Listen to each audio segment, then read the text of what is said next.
Tommy Smith, John Carlos, and Peter Norman are three outstanding sprinters who took a stand for African American rights in front of thousands. They stood on the podium while receiving their medals, raised their fists in a black yet peaceful gesture. All of them had to face the consequences, but their act impacted history greatly. 1960s, riots, marches, and shootings, and social activist groups were all fighting for the same cause, to be equal. It was a time where people were taking a stand in America.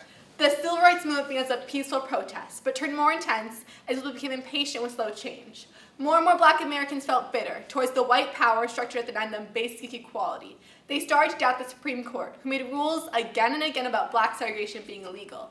But if local authorities did not approve these rules, they did nothing. 1961, the Supreme Court ruled that segregation on buses was not allowed. Social activist groups called Freedom Riders rode the bus down towards the South. Their intention was to get arrested peacefully and for the government to stand up for them. It was never peaceful, and the government did not stand for them. There were multiple groups leading this movement: SNCC, SLIC, NAACP, and CORE. They all had different ideas. Some had core strategies, or publicity efforts, while others took peaceful stands. While others thought that the only way to make a change was to be violent. But they all stood for the same cause, to be equal. August 28, 1963. Martin Luther King made his famous I Have a Dream speech in front of 250,000 people. His words were electrifying. For the first time, white Americans understood what these people were fighting for. But only 2 weeks later, 4 black girls putting on their choir robes were bombed and killed.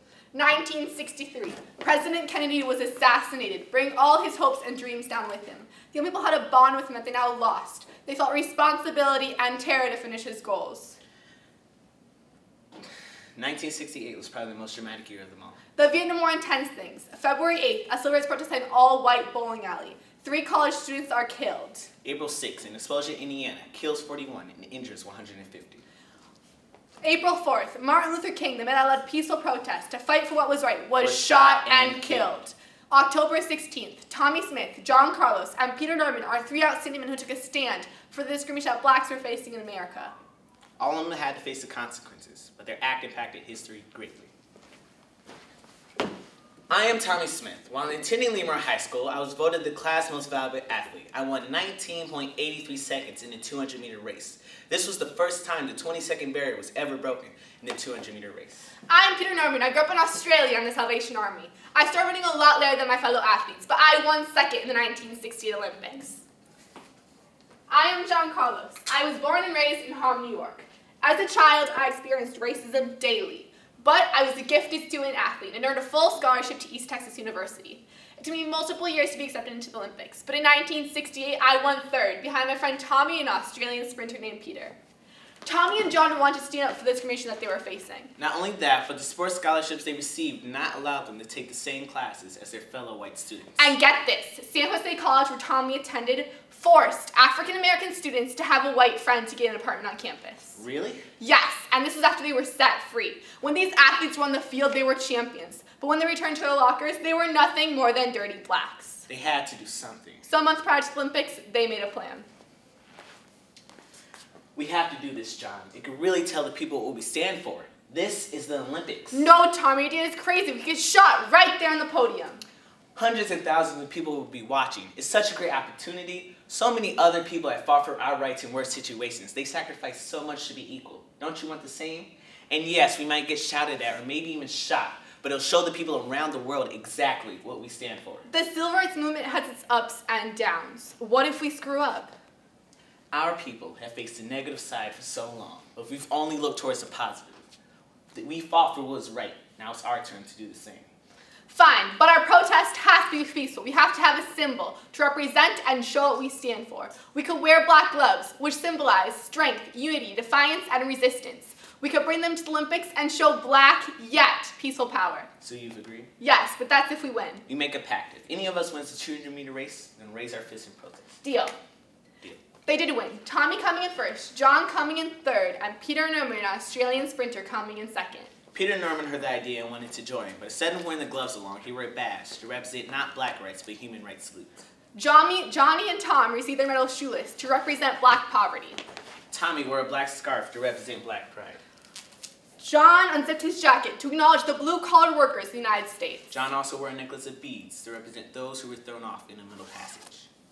John and Tommy raised their fists during the anthem. Their heads were bowed in a peaceful protest. Main anthem. The crowd stopped singing and started cursing and booing. All three men were led off the stage by a booing crowd.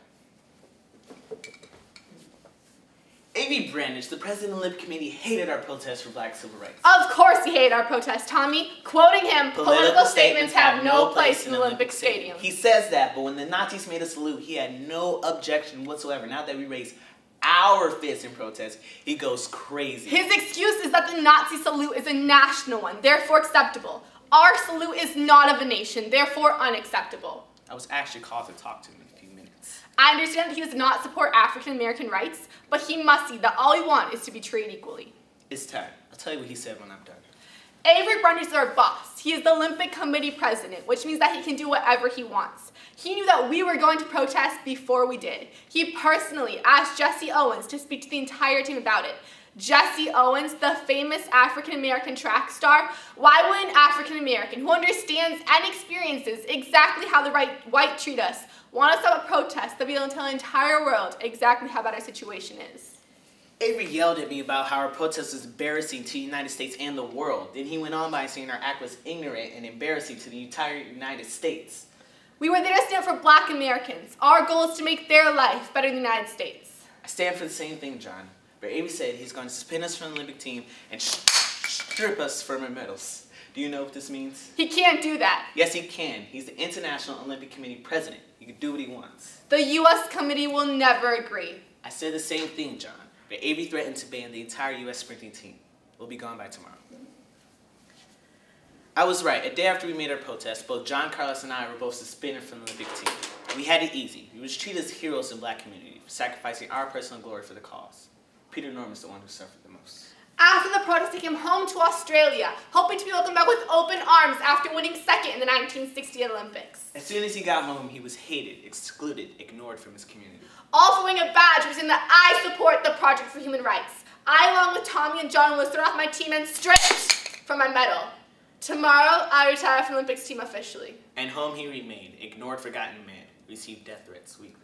All I wanted to be was a white guy, standing between two black men in victory, believing in the same thing.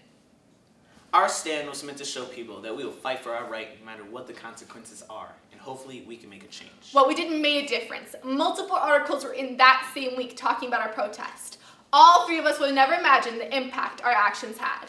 In 2005, San Jose College, where Tommy Smith attended, raised a statue of two men with their fists raised. Raised fists in a silent gesture. To fight for our right. And now, in 2017, it helps others believe that they too should stand up for what they believe in no matter what the consequences are. And hopefully, they can make a change. Tommy Smith, John Carlos, and Peter Norman will be remembered as heroes. For believing in something and standing up because of it. And that is what the Olympic dream is all about.